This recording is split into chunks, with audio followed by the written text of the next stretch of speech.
everyone. Welcome to the Monkey Patching Podcast, where we go bananas about all things search, wearables, and more. But 5% is very low, of course. 5% is low, but I also feel like to say, I think it also depends a bit on how you approach when you're starting these things, right? Like, are you just experimenting? Like, are you investing because you know it's going to succeed and then it didn't?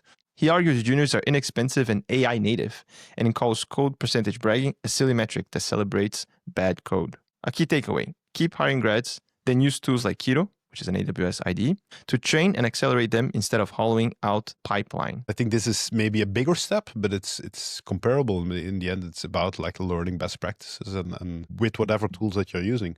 So he says, you're not going to kill the SaaS. They're still going to be there. They're still going to provide value, right? But at the same time, you will probably build a layer on top of these things because now building software is much easier to really make it very custom for your companies. Google claims a typical AI text prompt now uses about 0.24 watt hours, roughly 9 seconds of TV, after a 33 times efficiency jump. It packs water at about 5 drops and CO2 at 0.03 grams. But experts say the framing ignores key factors. So to me, like, this feels like such a big step. Like, we're very much at the beginning of this, like these user-generated creations. Like add a few years to this, like what will it bring, right? Again, I'm really wondering what's this going to mean for the game developers. I mean, if it works well, to be honest, I think that's a bit the thing, right?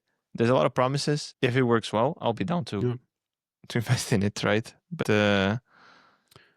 it's a big if. Well, especially for people like us that are active in this domain, in the tech domain, right?